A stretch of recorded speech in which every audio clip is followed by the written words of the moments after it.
Wayne Campbell, how you doing, sir? Good, man. How are you? I'm doing well. So we're going to talk Benchrest. I shot my first Benchrest match, 2-3 weeks ago, maybe longer. And I have an entirely new appreciation for what you guys do. It was great to see you out there. Thank you. It's different than what I expected. As a long range shooter, we're always preoccupied with wind drift at 1,000 yards, right? But right.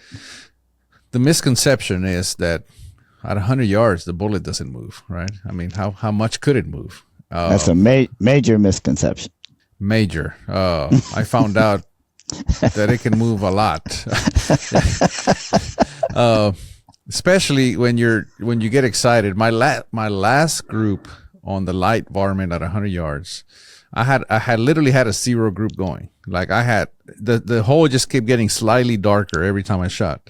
Yep. And I'm like, oh well, we're home free. I got to the last shot, made sure I broke a good trigger squeeze, and the shot went like I put daylight between the two. I had a zero group, 4 shots, and then the other one had daylight between them, and I go, what just happened? And of course Jeff is back there watching, and he says, man, that flag at 60 yards flipped around on you. I go, yeah, but I mean, come on, give me a 1. I got a zeros, and he's like, oh, it flipped hard. So anyway, that turned that zero group, or either zeros or very low ones, into 3 something. Yep. And my goodness, it happened quick. When it's blowing that hard, man, all you gotta do is blink and you eat it. Yeah. I've done it hundreds of times. So I don't even know where to start. Let's start with the Hall of Fame. We hear that a lot, the Hall of Fame Benchrest shooter. And honestly, I know a few, like I know Speedy, I know Jim Borden, I know Jeff, I know Jack Neary, I know, I know Lester Bruno, Bart Souter. So there's a Waldberger, of course, the late Waldberger. So I knew quite a few of these people. I did not realize how slim that list actually is. Yeah, for the amount of time it's been in play, I think it's like 55 or something on it now. 55 members of the Hall of Fame. That's it. It's hard. To get into the Hall of Fame, you need 10 points. Those points, the way I understand, you can only get them at the Nationals. Correct. And you only get them by winning an aggregate. Is that correct? You can get 1 point by winning a yardage aggregate, any class. You get 2 points by winning any grand, and another 2 points by winning the 3-gun. Okay. And the reason that sounds kind of funny, because the 4-gun is the overall, is because back when this was started, there were 2 different nationals. There was what they called the varmint nationals, which was the bag guns, the light, heavy, and sporter, and then the unlimited. You still got the same points then, but it didn't. They ended up combining it because of attendance and people having to make 2 trips out to separate nationals wherever they were. So they combined it, put it all together, but they left the point structure the same.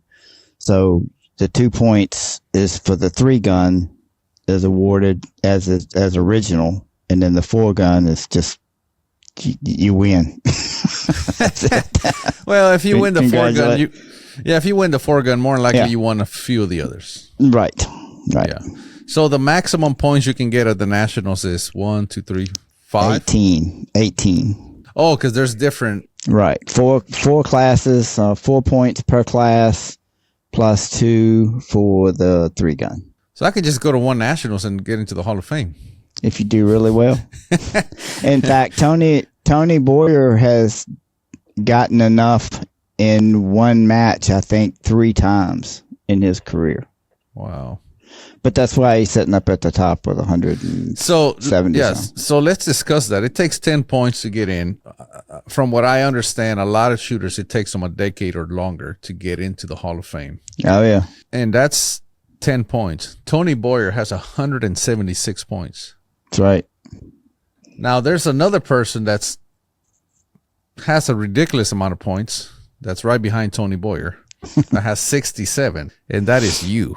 Yeah, and if it wasn't for him, I'd have a lot more. Well, that's what Speedy said. Speedy says, yeah, I got into the Hall of Fame. He goes, but he goes, I had Tony Boyer guarding the gates of the Hall of Fame. He goes, when I got into the Hall of Fame, you have to understand, you had to beat Tony Boyer. Right. It wasn't just about getting into the Hall of Fame. You had to get past Tony to get in. Right. Which, my goodness. So he is hands down the most natural Benchrest shooter that will ever live. At this point in time, he has forgotten more than 90% of us will ever know. I was very fortunate. I got hooked up with him. That's how I got how I did with him. I read Tony Boyer's book years ago. The minute he released that book, I read it because the reason I'm doing this is the reason I've been doing it all. I'm always searching for the next thing that's going to elevate my game. Right. I'm sure like you guys are, like, you as successful as you are, I'm sure this is an assumption, but I'm positive that you're still out there trying to figure out what else could you do to get you. Where can you squeeze that few thousands from? Yeah. And I'm still doing that. So when Tony Boyer's book came out, I read that thing multiple times, and I picked up a few things from there that I tried, and not everything worked for mine, right. But I tried it. I tried it because it's Tony Boyer, right. And there's just so much in that one book, and it's an old book by now, but I think everybody should read that book at least once, even if you're not a Benchrest shooter. Right. I basically still do everything I do now is still based on what I learned with him. Yeah. Everything. So how did you get hooked up with Tony Boyer? Long story. When I first got into Benchrest, I was working with the gunsmith out of Charlottesville, Clay Spencer, and he did some work for Tony. Before we actually probably got close was a couple of years. And in fact, we were at the Super Shoot, and I was just shooting, man. I was plowing bullets down through there right and left. I didn't know what I was doing, but I was having a good time, and I was trying hard. Anyway, he saw that, and he knew me from the shop, but that was all. He just knew me. And we were camping in the same area at the Super Shoot, and we were standing outside of his camper late one evening, and his wife, Faye, and I and Tony were sitting there. Tony says, he says, you look like you getting after this pretty serious. I said, well, I'm trying. I said, it don't look like it, but I'm trying. And he said, if you stay after it, he says, if you want to, he said, come to the mountain, which is what he called his range up in Harrisonburg. He says, if you want, he said, give me a call and we'll come up on the mountain and I'll work with you. And I thought he was just being polite. I said, oh, yeah, that'd be great, blah, blah, blah, general conversation. And he walks inside his camper. Well, Faye, if you know her, she's a little short lady. She comes up, she takes her finger and she puts it in my chest. She says, he doesn't make that offer to many people. She said, I suggest you take it. So about a week later, I got the nerve and I called him. I said, we talked at Super Shoot and you said, if I ever wanted some help, you'd consider helping me if I came up. I said, were you serious? He said, I don't say anything that ain't serious. I went up and we got closer and closer over time, and here we are. There's no coincidence here that he's number one, you're number two, and you learned from him. So there must have been some really good stuff that you learned from him that has allowed you to be as successful as you are. Well, and he told somebody that we were at the Super Shoot, a bunch of us at Campbell's, sitting around a table. And the guy says, and I was shooting decent. He says, that's why he's shooting good. He said, you tell him all the secrets. And he told him, he said, I haven't told him anything different than I told you. He said, he just listens. That goes a long way. I try to help a lot of people, and the ones that listen, they tend to do well because I already have a blueprint. Right. It works for me. I've offered it to others. When they implement it, it works for them. And when they call me and ask for additional help, I kind of know how to guide them because they're following my blueprint. The ones that don't listen, they go and they try something different, and then they call me with problems, and I go, I have no idea how you created the problem because you're not doing what I told you to do, and I don't know how to fix that particular problem because I don't know what you're doing over there. So it becomes very hard to help those people simply because they deviated from what works for you. Right.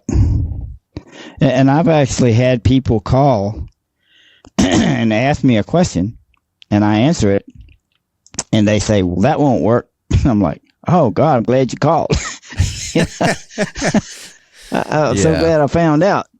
But like I said, Tony had a great one for that long ago, back early on. And we were sitting somewhere, and somebody, and I was new, and he was just talking in general, and I don't even remember what it was about. And anyway, the guy jumped on Tony. He said, he's new. You can't be telling him stuff like that. There's no way that works, blah, blah, blah. Tony didn't say a word. A few minutes later, I went out to shoot. And he comes up. I hear the door close, and he puts his hand on my shoulder. He says, young man, I'm going to tell you something. When he starts off young man, you're going to hear it. It's coming. He said, I'm going to tell you something. I said, okay. He said, I want you to know that I would never tell you anything in this game that I know to be wrong. He said, I would also never tell you that my way of doing things is the only way to do it. He said, but I will tell you, I've stomped a whole lot of asses around this country doing it that way. Case closed. Turned around, have a nice day, walk back inside. Yeah. But that's just what you got. That's how he functions. Well, there's opinions and there's results, right? Right. That's I get a lot of that too, and how it is. Shooters, they're always discussing how I do it, how do you do it, and a lot of times they ask you. There's so much bad information out there. Oftentimes they ask you how you're doing just so they can tell you what they're doing. Right. They don't even care what you're doing. They just want to. It took me a long time to figure that out, but that's true. Yeah. They ask so they can tell you. Yeah, and then and like you said earlier, when you're done asking, you tell them what you do, and then you go, "Well, have you ever tried this?" I'm like, "Yeah." I used to be very, very direct. I'm getting better now, but I had people tell me, "Well, how do you do whatever?" And I tell them, and they go, "Well, here's what I do," and then they tell me, and then they go, "You should try it." And then I go, well, how's that working out for you? Because I just kicked your ass. And yeah, that would not go over well. But, it's one of those things. Yeah, it's one of those things. I've gotten better at it. And it's totally different when you are in competition mode. And that's the thing people don't understand. When you're at a match and I, for myself, when I am in competition mode, it's, you got work to do, right? I don't have time to be discussing or even arguing with people the best way to do something when I just beat you, Now, if I can't find my ass with both hands, trust me, I'm going to seek out help. Yeah. But I'm going to ask those that are beating me, not those that I just beat, And that's just not advice for myself. That's probably something that everybody should look at and go, if I'm getting beat, if I want to get better, you should probably seek help from those that are at the top. Right. And they're willing to help. They just like Tony was willing to help you. A lot more than they're given credit for. Yeah. Yeah, for sure. So, have you always been a gunsmith? No, I did electrical controls work, and I started messing with it, I guess, early 2000s. And in 2005, I started doing, pretty much full time. It was a hobby turned into a job. Dwight Scott helped me a lot. He's He's probably the best detail gunsmith in the country ever. The little things that he hit on, that I hear people that, do their own, and even people that do it for a living, they just don't hit on it. And the 2 or 3 little things makes a big one. Yes. When I decided I was going to do my own barrel work, I'm not very smart, but I have their phone numbers, I can get in touch with the smart people. And I was at least smart enough to know that I could try chambering a barrel. And chambering a barrel is fairly easy. It's the fine details, the fine points that are going to make that barrel shoot as good as possible. That's very difficult. And it's very difficult because they're so minute that most people wouldn't even think, even when you tell them, they don't even think it matters. That's how minute those things are. But the reason I want to do my own barrel work is to gain an edge. Like, how do I beat these people? Is it me that can't shoot as good, or is the equipment holding me back? So and that's hard to determine a lot of times. Everybody is quick to blame themselves for everything. And it's like, oh, well, I must have missed something. Well, sometimes you don't miss anything. Sometimes guns are just not good. They're not all equal, that's for sure. But, barrel to barrel, it's an adventure. My gun shoots better than I do. Have you ever heard that? Oh, every day. And to me, it's possible, but I don't believe any of my rifles shoot better than I do. That's why I'm always trying to make them better. Right.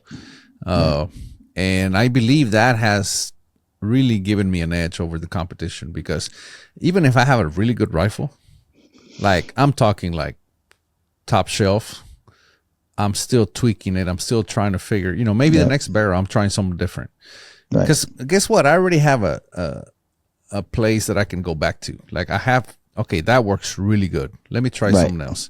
It might sometimes, most of the time it makes it worse, but sometimes, oh my God, that one time, and then I try another one like it. And now I have 2 in a row that okay, that is the new normal, and it's just this adventure of, I believe the rifle's never good enough. That's my belief.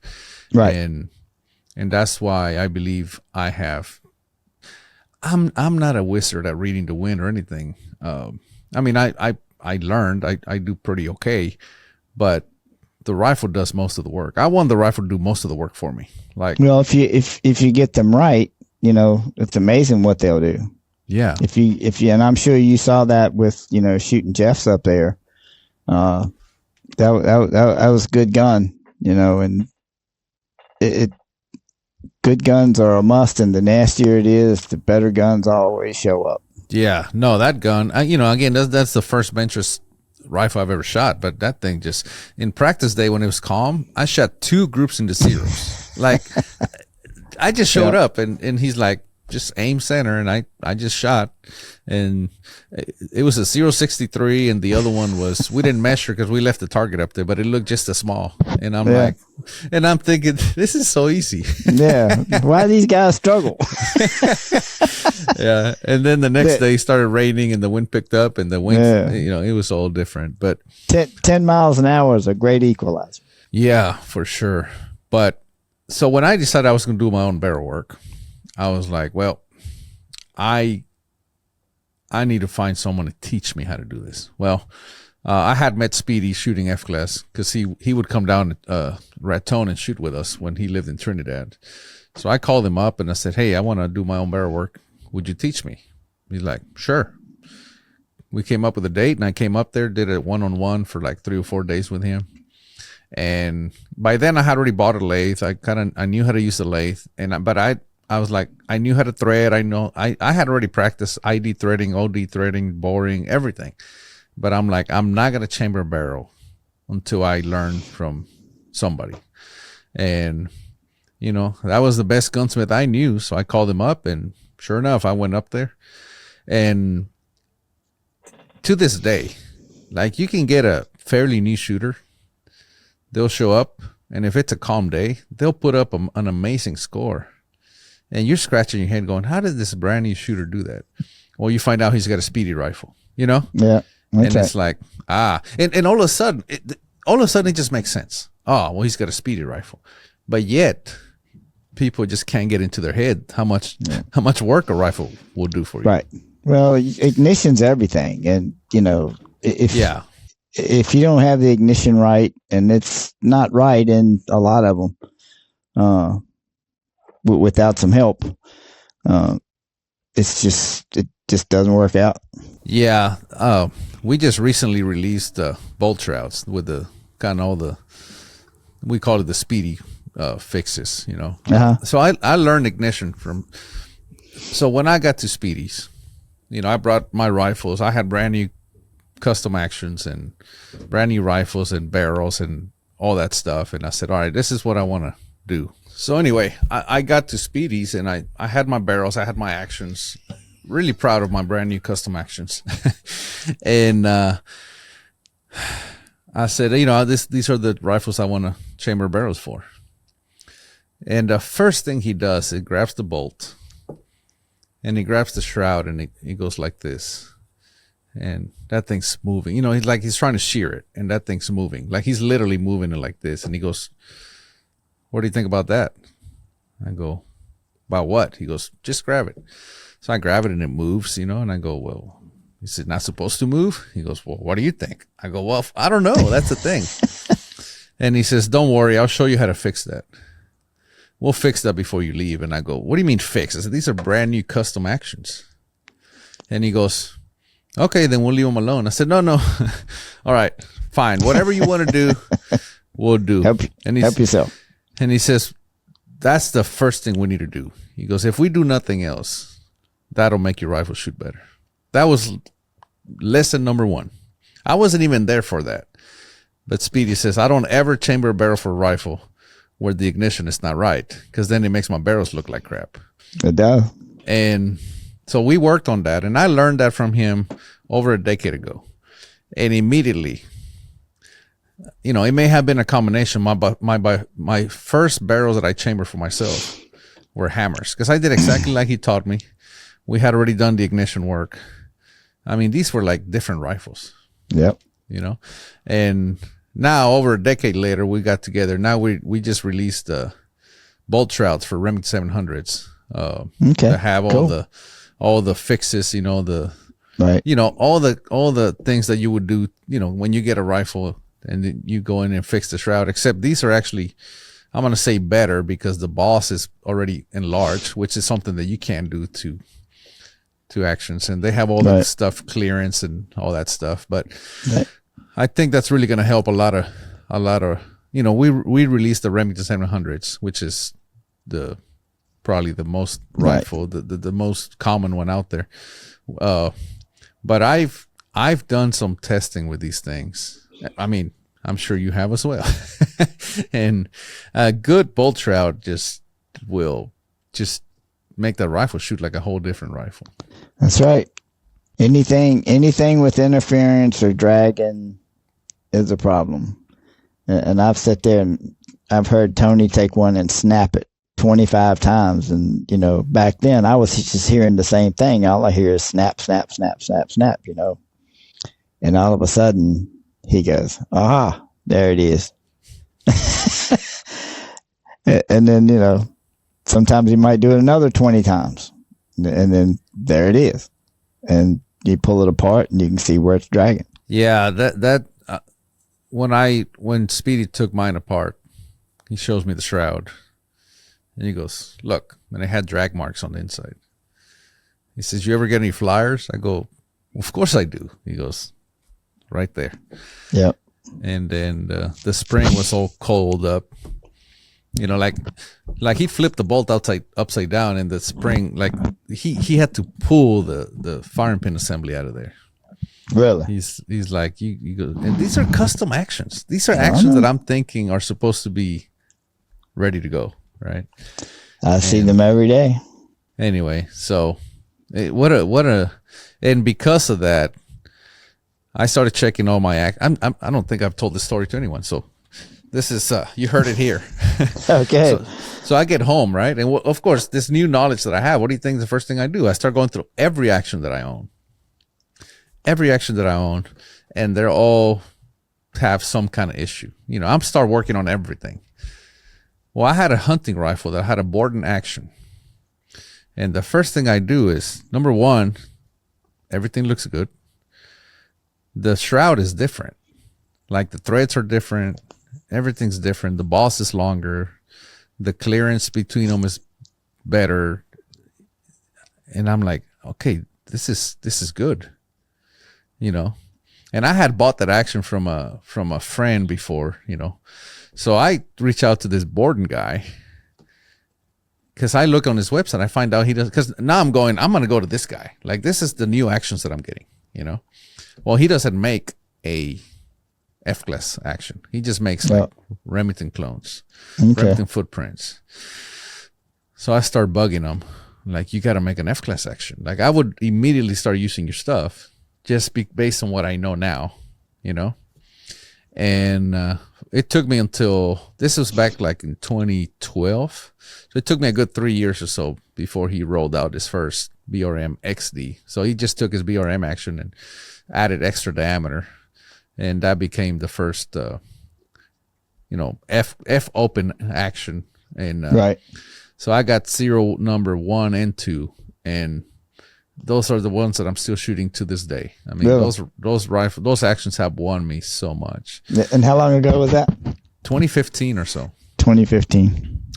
I've got my still the best rifle that I have today was a Farley rifle that I put together in 1997, and it will still dot up better, but it's not all guns have really good harmonics. If you go through a load of barrels on for a gun, and you got 1 or 2 good ones, few mediocres, but they just don't have that stick-it look to them, it's probably never going to, if the ignition and all's good. This gun was a freak of nature. I bought a stock from a guy that was a new stock maker, and anyway, stock cracked, and Alan Arnett had one that thrown up in the attic of his basement. He said, well, here, take this one, put it in it. So I did. In fact, Tony actually ended up putting it together, and the guns just had a really high percentage of barrels that you put on it are at least okay. The stupid stuff is just not in the gun. It's just old. You have to use the old 36 power Leopold scopes with it because the weight, stock's heavy. And I've had people offer to, build another stock for that action, but I'm scared to take it apart. Those rifles that I have, they shoot incredibly well. My F-class rifles, they just shoot so good. And over the years, there's been a lot of stock designs, a lot of changes. I'm still stuck with the same stuff. And even now that I'm about to build new rifles, because Shirley Brothers no longer is around, at least making those stocks. So I had mine scanned and and made exactly the same, because I'm like, because it's not just the stock, right? It's the rear bag, the front bag, everything. It's a package. So I already have those 2 rifles that I'm using now that I'm not willing to let go of or change. I'm just going to add 1 or 2 other rifles to the stable. And I don't want to have a stock to where now I got to carry 2 different rear bags, 2 different whatever, right? Because for us, we fly so much, and the weight, yeah. This front rest, and by the time you get on a plane, it's and now if just the fact that if I just had to add an extra rear bag, it'd be a killer. It's already pretty bad. That's so right. I just want everything identical. I just want everything to feel the same. Yep. My rifles, they feel exactly the same. That's what I like. But it's I hate changing, especially when something works so good. Well, like I said, they're not all equal. If you get a good one that you like, that works for you, hang on to it. So I have 2 identical rifles. I built one for myself and one for my daughter. She was shooting with me at the time. So hers is purple. Mine was red. And we traveled together, and she would always shoot the purple rifle. I'd shoot the red one. Well, now she's no longer shooting. So now I'm like, all right, I guess I'm taking that rifle. And now that's my backup rifle. I call it my backup rifle. That purple rifle just seems like it always outshoots the red one. Doesn't matter what barrel, it just shoots, like, not by much, but it just always seems to shoot a little better. Yep. So you'll see me shooting a purple rifle a lot nowadays. I can't think of a single case where I've built, like I said, duplicate rifles for people. You put them all together, and after shooting them for a year or two, they will always say that one may be just a little bit better than the other one. Yeah, I don't know why, but that purple one just seems to and I can hand it to anybody. Like I've there's been shooters that needed rifles before. We might be some other country and their rifle doesn't shoot for whatever reason. So I'm like, well, you can use mine, because I'm a win coach on the team, so I don't shoot. So I just usually bring enough ammo, and man, they'll shoot that rifle, and first thing is like, is it for sale? Nope, not for sale. No. I said, not but today. every time they shoot a clean score, I go, if it was for sale, the price would have just went up. Right. But so we talked about ignition systems. We obviously know that is very critical. I had an entire episode with Jim Borden where we discussed, fire pin protrusion, fire pin fall, spring weights, fire pin diameter, all that stuff, So I think we pretty much covered that pretty well. What about bedding? What about pillars? What about all that stuff? How important is that stuff? I don't know. I can't honestly say, because all I do is Benchrest, and was told very early on that glue in is better. And that's all I've had my hands on. I haven't done any pillow bed Benchrest guns for anyone. They're all glue in. So I don't really have a background to put it on. I have a glued in rifle, and I mean, they shoot great. And the main reason I glued it in, well, 2 main reasons. Number one, Speedy. He's just always saying, you got to glue them in. That's what we do in Benchrest. And, I said, all right, glue it in. I don't care. Again, if it's going to shoot better, let's do it. Right. But the other reason is getting rained on. We're getting rained on and whatever. If it's glued in, you don't have to worry about water going between the base and the action, right? But so you glue everything in. Do you at any point have to, I don't know, like redo the bedding or the gluing, or is that good for as long as you leave it in there? I've never really had a reason to change it. I use JB Weld. Never had any issues with it. It stays good, shoots good. It's a little bit of a pain to, get it in place and set, just because the drying time's so long on it. It's like it turns into, about a 5-hour babysitting job. but if, it's just one of those, if it ain't broke, don't fix it things, I hear all the time of different things that people use and different methods, but my way is obnoxious, but it does okay. Yeah. Well, like you said, as long as it works. And it obviously, looking at the Hall of Fame points, looks like it works. Maybe you'll get a JB Weld sponsorship. Yeah, right.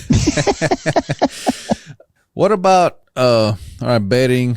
We talked about not bedding, but glue-ins. We talked about ignition systems.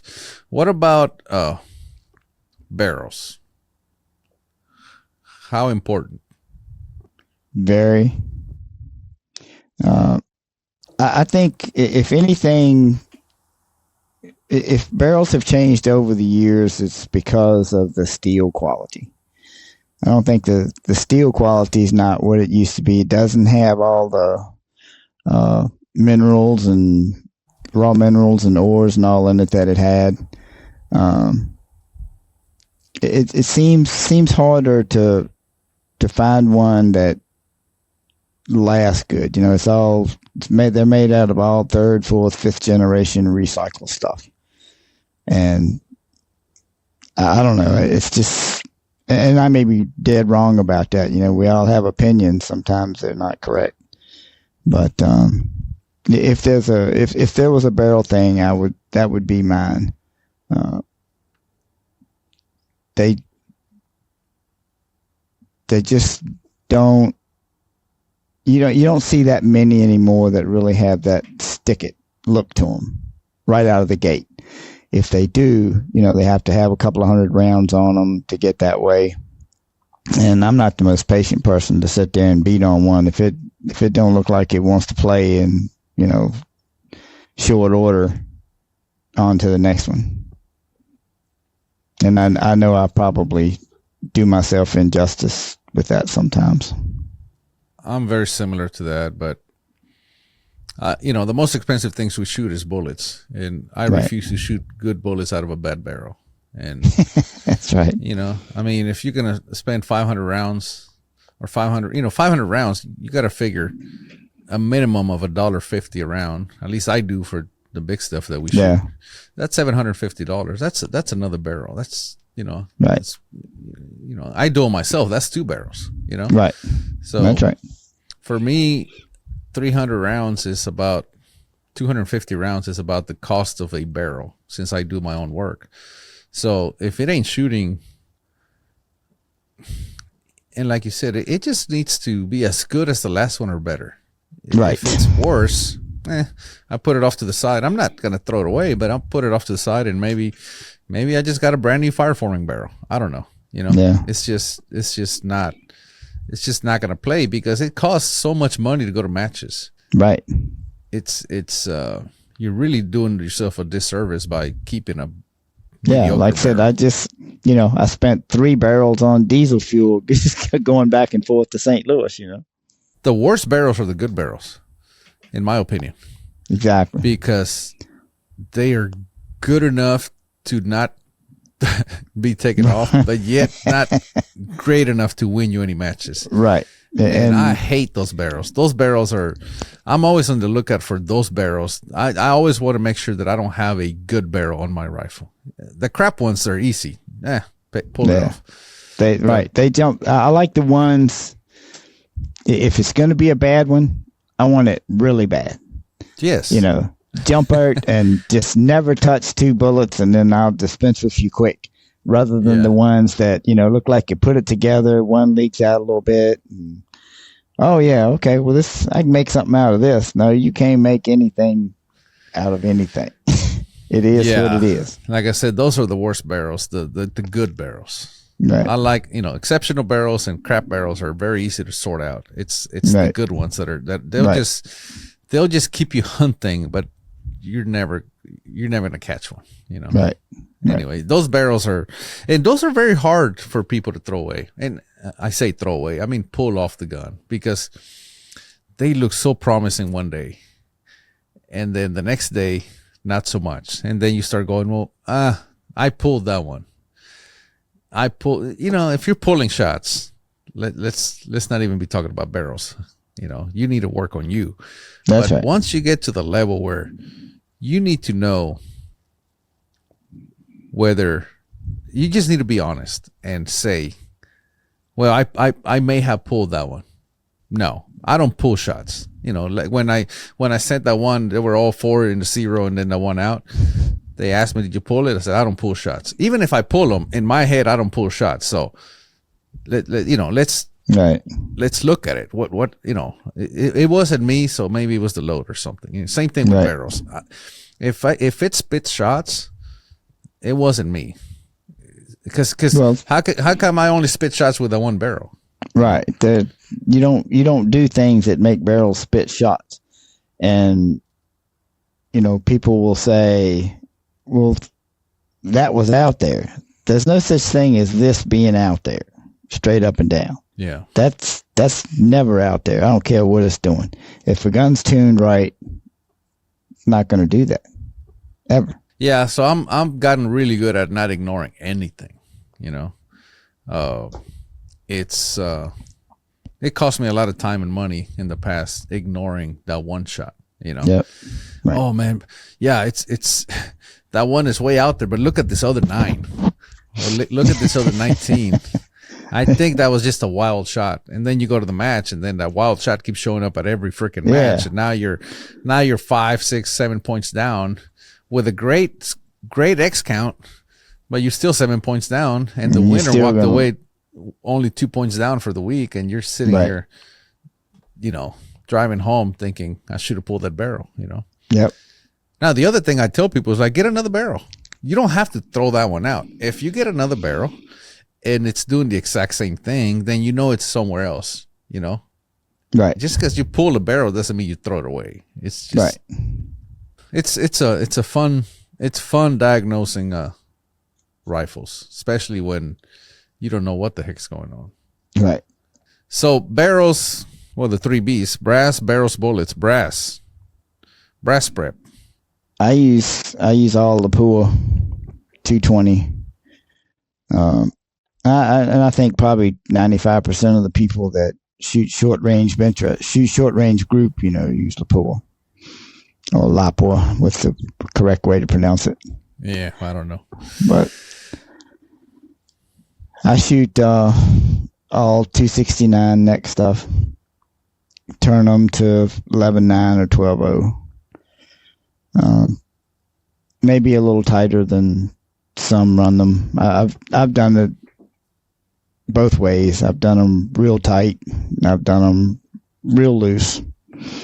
This is just like a good nominal area, and I've had good luck with it, and it's safe, and it doesn't spit shots. So just kind of stay with it. What about bullets? I mean, I noticed none of you guys shoot box bullets. No. I can't even. Bullets are the most probably underrated part that we deal with. And people, and I know you've heard this a million times, well, I got these bullets, I know they're okay. Really? Okay. How do you know they're okay? Because they look okay? I can make 3 in a row right here. They'll measure the same and look the same, and I can make them not touch. It's just out there. I do make my own.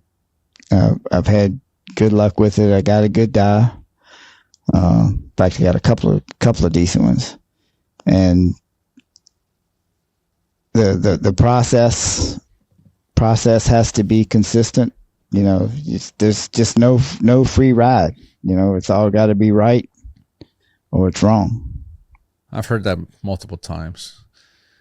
What about tuning? How do you you have good brass barrels and bullets, and everything else has been handled. How much does that get you versus knowing how to tune it? Clay Spencer used to have a saying that beware the one gun guy. People who have 1 or 2 rifles and focus on those and don't jump around day in and day out will be more successful than people who jump guns. I've seen it over and over. Some of my best friends do it, and you can't make it work out. It's hard enough to keep one gun shooting well. In my opinion, and this is just me, if you have the same bullet, the same reamer, life gets easier, because there's a combination between those two and a spot that will repeat as far as tuning them up. If of course, if I do all mine, all the head spaces are right. 8 out of 10 barrels, if they're good ones, I can go to a spot right off the bat and take off. I can go to a particular seat and depth, and with that reamer and this bullet in any barrel, and it'll be close right there. And I know some of the other guys that do that. Jeff, he sets them up that way, and most of the time he doesn't have to do a lot to it to make it work from there. How critical is seating depth? The most. Seat depth is more critical than the powder. There's most any gun with a combination of a seat and depth, whether it's jam, jump, touch, I don't care. Most any gun has a spot that will function right. If the seat and depth's right, that's where you pick up the forgiveness part of it. And load width. Common sense will tell you, if you've got a barrel that you can set up and you shooting 133 powder, and I used to do it like this all the time, and I got lazy. And you take it and set it up where it'll shoot like 29.1, 29.7, and 30.3. If you can dot them up across those numbers, just take that barrel, put it away, and don't bring it out until you go somewhere that matters. One of the best super shoots I ever had, I left here with Fireform and like 20 or 22 pieces of brass for it. Set it at the first seat and depth, shot 3 shots at each one of those numbers, and didn't shoot it again until the warm-up match at the super shoot.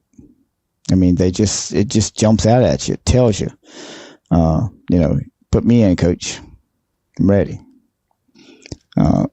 Normally, if I tune them with the reamer and bullet combination that I have, and the seat and depth that is 90% of the time a go-to, I can take it. I do it just because to get, first couple of firings on them, just to run through the numbers. And you always look for patterns.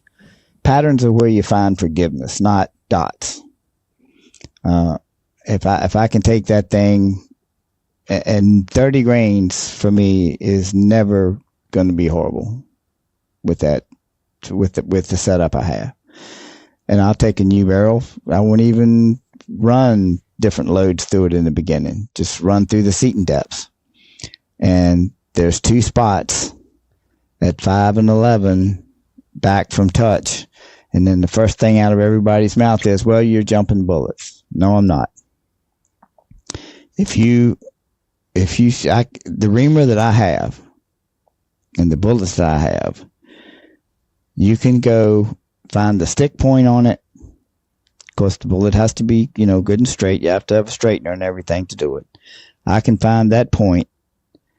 And if you take like a blue Dicom paste that, a lot of people use for, telling it that it's touching, I can come back 13 thousandths from that stick point. And on a 5-groove barrel, I will still be making contact on at least 2 of them. And most of those barrels, the good ones, the ones that you're gonna like, will shoot at 11 back, and then again another 6 thousandths in towards just touch, the stick point. If they're going to be a good one, they will do that every time. I've never had one that did that turned out to be a pig. And at one of those two, 5 or 11, that's where you'll find the forgiveness and powder charges, where you can run different ones and still get good results out of it. And you don't see this, in the grids going across the page. They'll print primarily the same heights, maybe a little graduation, but not much. The spot tuners are the ones to me that really struggle. They find it, it's awesome, and then poof, it's gone. And I mean, nowhere close. You just, at that point, I call it just throwing stuff up on the wall to see what sticks. And if you find a spot that sticks, you're okay. And if it don't, you're going to get killed. It's rarely any happy medium. You can't look at one group. Like you say, you have to look at the pattern. I always look at how are they printing across? How are they interacting or from one to the other? How are they behaving? I catch a lot of flack when I'm practicing for a match and stuff. People look at I'll show somebody I want to see it, and I'll show them the grids going across, and they'll say, well, how many shots is that? And I said, 2. And they'll say, 2? You can't tell anything with 2. No, but if you look across there's 8. And they're all in the same place, or very close. If that pattern's there and it'll do it at 4 different spots, even if it's 2 shots each, I promise you it'll turn out okay. Yeah. If you overlay them all, they probably just dot up. That's the pattern that I'm looking for. Right. When I'm tuning. I may have learned that from Tony Boyer's book. I don't know where I picked it up from, but I learned patterns many years ago. Right. And I catch the same hell like, 3 shots. Yeah, it's not 3. That's right. You're seeing 3. I'm seeing 15 or 18. That's right. But oddly enough, I've got a tunnel, that 100-yard underground tunnel here, and people say, well, you've got a big advantage. You can tune it in the tunnel.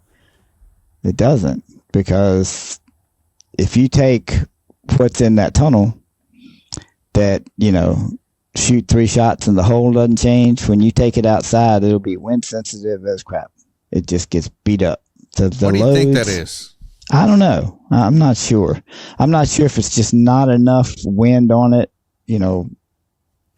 to stabilize it. It's easily stabilized where it's nothing pushing on it. The loads in the tunnel that work the best outside have about a quarter to a half a bullet hole of vertical in them. And you put the wind on them, and it's like, I don't know if it stabilizes them and makes them better, but they'll have the most forgiveness in the wind. And you can see it with the railgun. Railgun is easy to do it. I use railgun to test bullets in there all the time. And if you can set that thing up and change the core seating pressures on them, and if you can get it to the point that you can put just like a really hot load of 133, like over 30 grains, and you can change the seating depths on those things, put them in the tunnel, and you can watch them come in and out of tune, just like changing the powder charge. And if you get that thing set up where you can shoot like 3 shots and it looks like a half a bullet hole, stop whatever you're doing and make them, because it's a world of difference. And whether it's temperatures, humidity changes, whatever it is, I've done it. I've done it a bunch of times. Every time that I've stopped immediately and made them, they kept that look when you got them outside. The times that, and especially during the summer here, because if I do it in the mornings and blah, blah, blah, and then throughout the day, temperature in here and where I make them goes up 5 or 6 degrees. And it's not that they'll be bad, but they just don't have that, hard stick it look to them. That wind is a very tricky thing. Oftentimes, it goes dead calm. And man, it's for us. It's hard to keep that thing in the 10 ring, which is 1 MOA at 1,000 yards. I mean, you're just taking up the whole 10 ring, and sometimes just stop and wait for the wind to blow, and all of a sudden that thing it'll shrink down to like half MOA, and it's like I said, I don't know why. Well, I have a tendency to be a powder hog anyway, and I think hotter loads need some push on them to help stabilize them. They'll do good things for you, and if they're stable and fast. Stable is the most important. Stable and fast is like bonus points. The guns that we shoot are a lot like nitro cars. They're at their best just before they blow up. if you look at them in the wind and what they'll give you and help you when the wind blows, they're at their best just before they turn on you. John Force said one time in an interview that a top fuel car, they run 1,000 feet. He said if it's tuned right, it'll blow up at 1,100. What about speed nodes? Like people talk about, well, this bullet likes to shoot at this speed. Do you think there's such a thing? Well, you guys don't even know what speed you're shooting at most of the time. Yeah, I don't care. I go by the hole size and how clean it is. Yeah. If you can get it small and clean, you can inflict pain. And it's amazing sometimes, what gets it that way. It ain't always hotter. I have a hard time making myself do that. But if you, like I said, read the target. The target will tell you if you just listen to it. And what makes, we read them after the fact. What made Tony Boyer the best to ever play this game was that he saw it on the target before it got to the point that it hurt him. No, it's if he shot the group before, and you could tell. I've seen him on, because we used to travel together in the motorhome and load in there together, and I've seen him. A group is still great.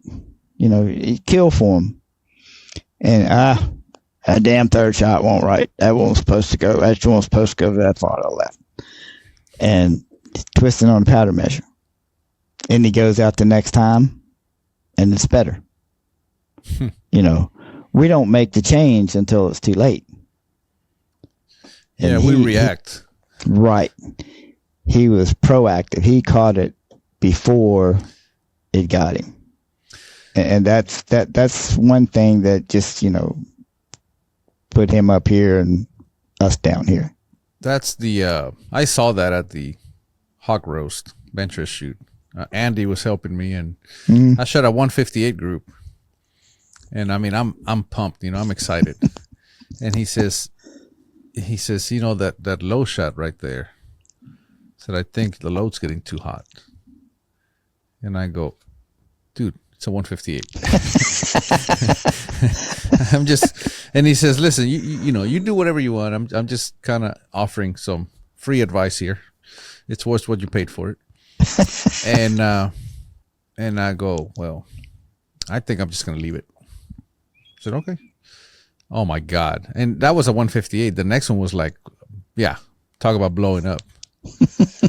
And of course, not anyone want to look him in the eye after that. Yep. Like I said, they're at their best when they're right on the edge. And the cardinal sin, and you watch it, people do it over and over. I've done it. I can't say a word really.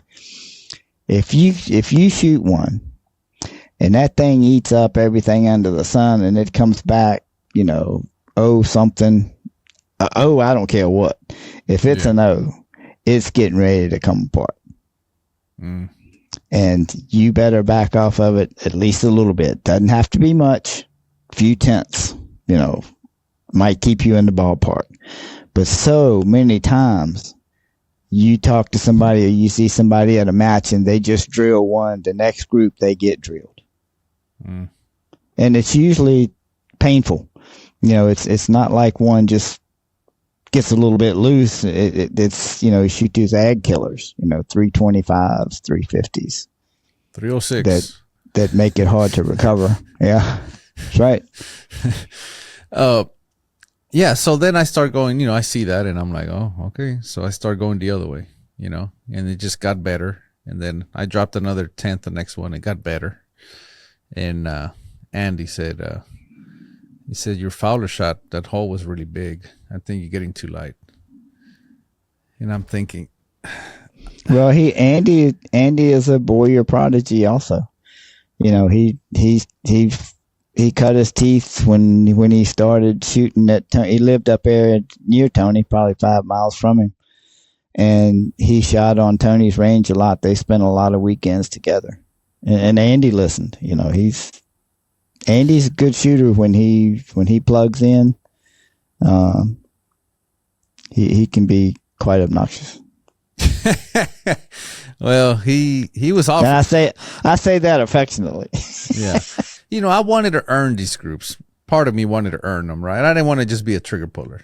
I wanted to make my own decisions and right. Hindsight, but I'm still glad I did it the way I did it, because there was a lot of my input into it, which, I own it, good or bad. It was mine, right? That's right. For as much, for as little input as I had, I mean, the rifle was amazing. Andy's help was great.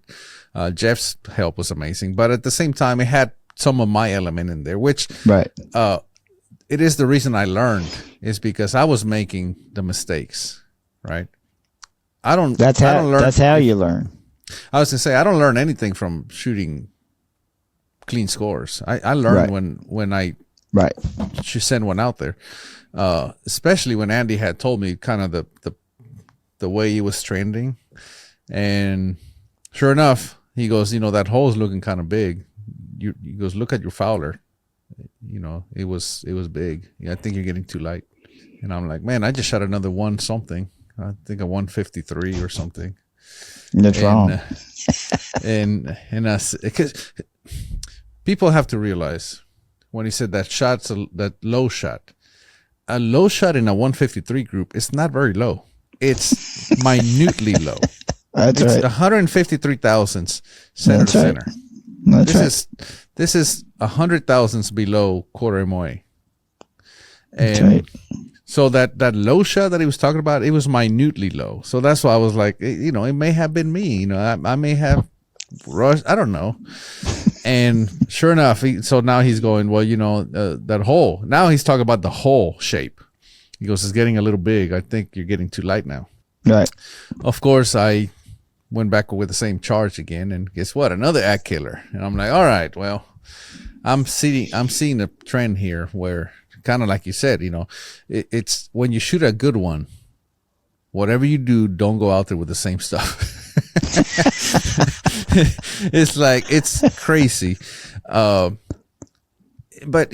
I've done one of one, and I learned a lot. I learned, it was amazing how much I learned. These guns are so capable, and that wind at 100 yards. Now I understand why you guys have so many flags. I could never understand, because we have flags every 200 yards. Yeah, that was a very nasty weekend, wind wise. Yeah. Like I said, I ended up, I think I had like a 2-1 ag for the weekend in that stuff. But, gunshot okay. I didn't do anything stupid, and that, worked out. I did a lot of stupid, which I feel was a lot of stupid, but I also did a lot of good, so the thing is, right, it's the big groups, right? It's not the little ones that kill you, it's the big ones. That's right. It's not I would tell people all the time, our game is set up, if you look at it, like, it's not how little you shoot, it's how big you don't. Yeah. That's what hurts. Well, I noticed they were only measuring the two farthest apart shots. They didn't care about the ones in between. Yeah, that's right. They were just there. I think I ended up with a 2.6 ag, which not terrible. That was not a bad ag at all for first time short range and as nasty as it was. I thought you did great. Yeah, I was happy. Like I said, I didn't. I'm gonna say I didn't care how I ended because we always do. But I obviously didn't show up thinking I'm gonna win. I didn't show up. I had no expectation as to placement. I was literally there to learn, and I was literally there to let's see what this is all about, and let's see how I can apply some of this into my sport. Right. You know. And big eye-opening experience again. The flags, knowing how little. Now I understand why you got so many flags. It's that one flag, just one of them. It can move the bullet. And, because the game is not shooting. If the game was shooting quarter MOA groups, the game is shooting as small as possible. There's no limit. Right. Like. The limit is zeros all the way across. Correct. That's never been done. But and even if you shot 4 groups in the zeros and 1 in the ones, now the goal is 0 ag, right? Like it's almost a never ending reaching goal. Right. Which you're always searching. Yeah. Always searching and always reaching. Yeah. But like in I shoot for score, and oftentimes in score. We safe side. We do what we call safe siding. For example, it's like, okay, this wind condition just changed. I don't care about getting an X anymore. I'm just gonna try to get a 5, because a 5 will keep me in the lead, or it'll keep me in the hunt, right? Yeah. You guys, there's no safe siding. You have to put that in on top of the other one, regardless, because safe siding would just give you big groups. Right. Yeah. It's an interesting. It's a whole different mentality. Like Speedy was saying, he goes, if you shoot a shot on one side of the X and one on the other side of the X, there's still X's. He goes, but for us, that's a half MOA group. That's no good. That's throw it away. Right. But yeah, group shooting is, I see it. I see the appeal. And my action has been ordered in my stock. Cool. Come play with us some more. I will. Okay. I was about to say it's not going to be in a official formal format, but I don't know. I don't know where this is going to lead. When I started shooting F class, it was just so I could get better for hunting, and I haven't hunting in I don't know how many years, because I just got full into F class. So I don't know where this new endeavor is going to lead, but for right now, it's mainly to get better at F class. Yeah. But as far as the short range group is basically all I've ever done. It's the only interest I had. The score thing initially was not appealing. I shot a couple of club matches down in North Carolina, and I mean, it was fun. I enjoyed doing it. But, I had to prioritize, money and everything else. What am I going to do? And, but then Klein comes up with this tack driver match. That's, combination half and half, 300 meter group and score. And damn, that's the most fun I've had at matches in ever. It's different. It's a different pressure. It's a total different thought process for me. I loved it. He's had 4 of them. I've done okay in 3 of them, and 1 of them I was a pacer. I showed up with a gun that one of those that you shot a little bit and thought was okay, but they're like little kids. When you take them out in public, you never know how they're going to act. And man, I took that thing down there and I got my brains beat out. But and of course, Klein, he's so quiet and easygoing. Dogged me for a year. Can't believe you showed up at a match with that thing. Man's got a tunnel, got a 200-yard range at home, and bring this piece of crap out here to try to compete with somebody. So you look like an idiot. Well, you won the last one, right? Yeah. He had you fooled there for a while, thinking you lost. Oh, I wanted to kill him. Yep.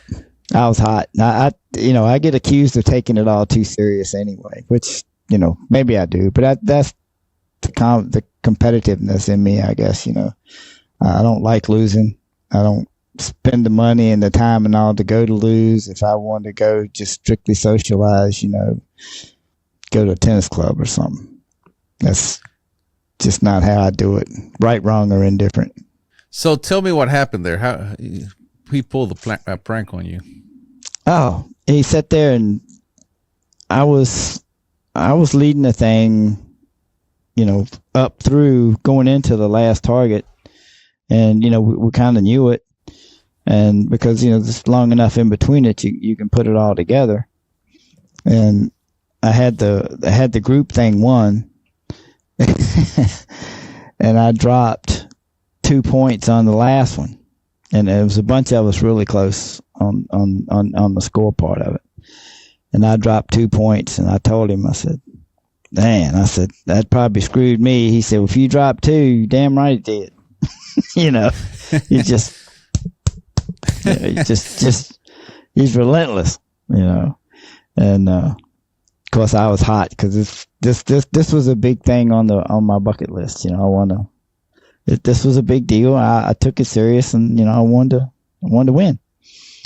And anyway, he had convinced me that I didn't, and I'm not smart enough in the score department to go and take a quick look. And the group stuff, if it's a group match, I can, when the last targets are hung, I mean, most of the time I don't have to wait to see what the results are. You can tell. And anyway, I screwed that one up royally, and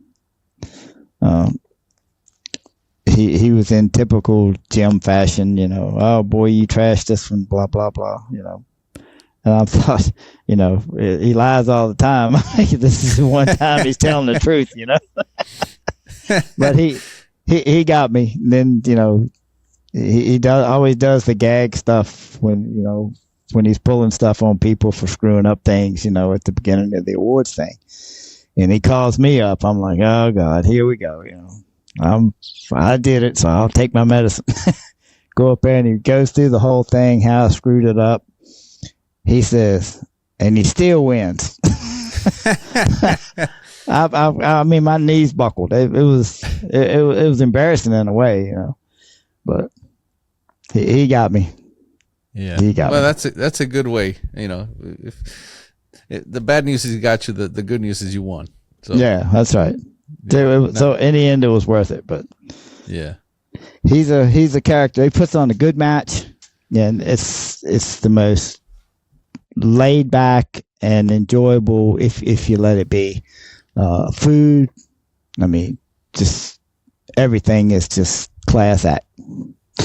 Not and all the disciplines are together. The 600-yard guys there, the 1,000-yard guys, the score guys are there. Of course, we're there.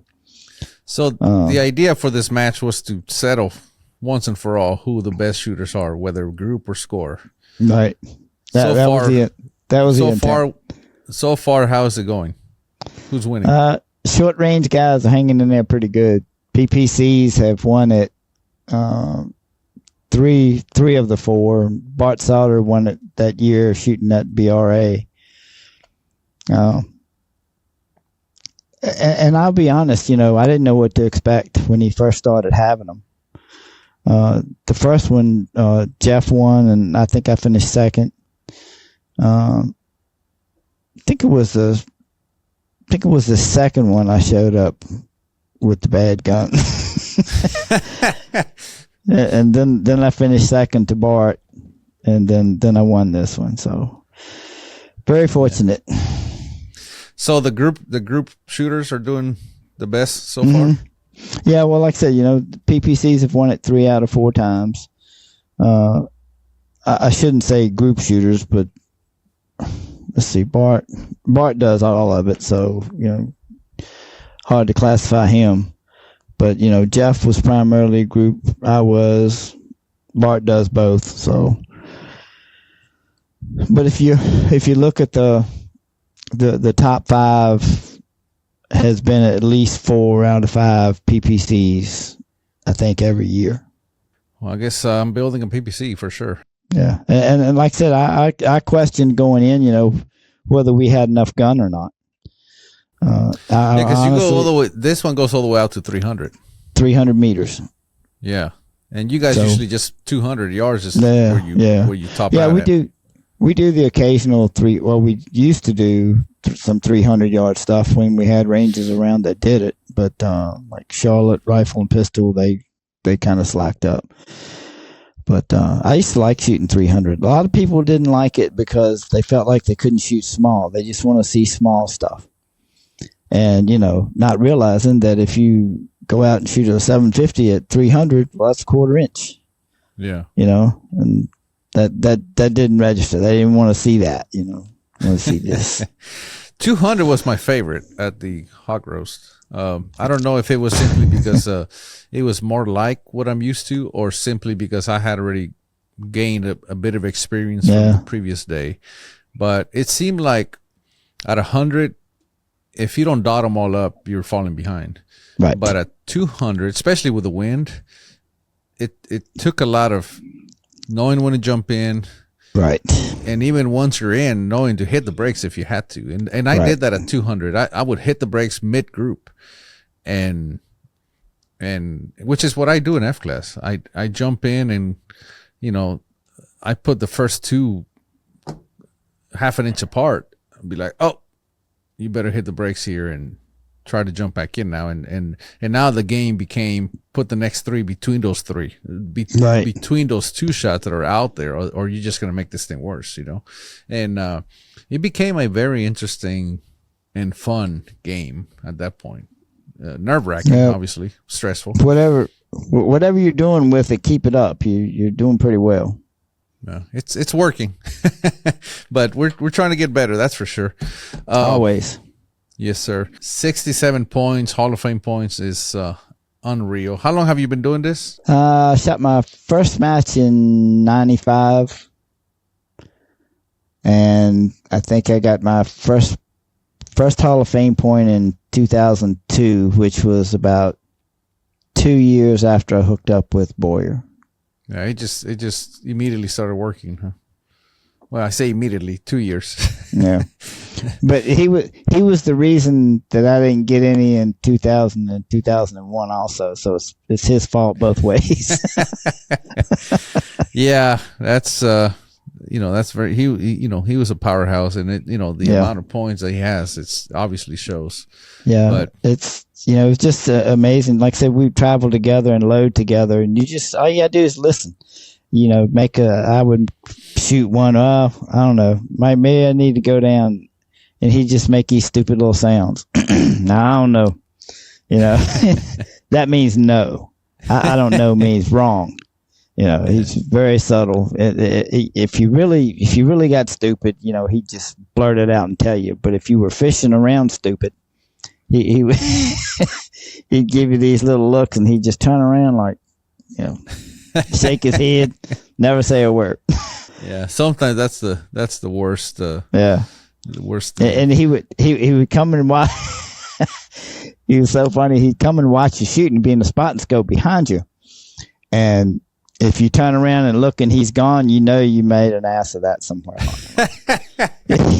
He just quit on you. And then chew me out when I got back to the camp. Wow. What were you doing? So what were the big mistakes that you would do? He was big on timing, learn timing and learn to hold. There's so many people that just want to look at flags, and if they're all the same, they shoot it and they hit it, and life is great. He wasn't like that. His concept was, you got to be able to shoot a half inch in the roughest stuff. I don't care if it reverses, I don't care what it does. You learn to hold to hit that. One of the biggest chewings I got out was at the World Championship in South Africa. We were shooting 300 for supposedly the fun day, they call it, which is only an individual thing. And anyway, the guys forgot to put rubber in behind the targets at 300 yards. And you couldn't see anything the way the sun angle was. You could see no holes. If you didn't get three together in a cluster, you couldn't see anything. Long story short, we shot the match, and it's a fun day, no pressure, it's medals and all for it, but it didn't count on the team thing. So the way I shot was, when the wind starts blowing, you try to time it, hit it, and then when the wind was changing, you just hold what you thought you were going to do to it, because you couldn't see. Long story short, I ended up winning it. And when I left the line, he shook my hand, said, "Good job, young man." And then it was about a 65, 70-yard walk back to the loading area. And he chewed on me for 65 yards until we got back up there. Will you explain something to me? Okay. Why would you sit there and shoot like that, knowing what the wind's doing, just reading it, shooting it, and you win, and then you get in a match and you can see everything, and then you try to shoot small and get your brains beat out? He said, learn to hold. It's not gonna always be perfect, but it's rarely huge. You will ag better learning to hold than you will picking. So you were picking? That's how you won that match, by picking?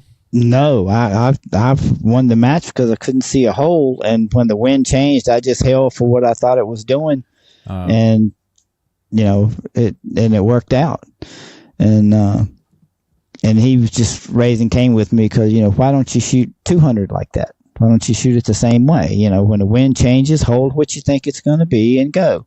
You learn from when you miss it, and what you find is over a period of time you miss it less and less and less. I see. So he was upset because he saw that you actually could do it, but you didn't do it. Right. He saw that I could do it that way, and he knows that's the way you need to do it. And at that point in time, I wasn't. And he always calls it trying to shoot too small. When you try to shoot too small, you get beat. And that's proven true every time it happens. So, yeah, but I see. I'm pretty hard headed. So we talked about the how the guns won't shoot when they're tuned dead calm, and then you take them on take them outside and they go to heck. I'm sure you've heard about the Houston warehouse, and how they would tune these rifles to just perfection, right? Shoot zeros all day long. Speedy told me the story of he took one of his rifles in there. He said this rifle would shoot flat twos, like it almost didn't matter what wind was doing. It just shoot flat twos. And they went into there and they said, you got to bring it to the warehouse. And they tuned that thing. And he said, man, they had that thing just dotting up zero after zero. And then he said he went to the next match. He goes, man, I looked like I didn't know what I was doing. This thing was just shooting massive. So he said he went back to what he was doing and went back to shooting flat twos. But have you read, or did you have any? Some people actually believe that thing was not even real.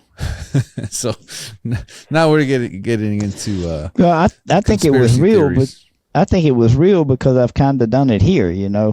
What shoots without any outside pressure or pushing against it, you can get it a certain way when it has no push or anything to it, and then when you put it on it, it just gets beat up. And you gotta learn to tune them where the rifle will help you out a little bit, when the push is on. And those are the ones that finish near the top consistently. Yeah. Good stuff. Wayne, thank you. Hope to do this again someday. Thank you, sir. My pleasure. Thank you very much. Bye-bye. You too.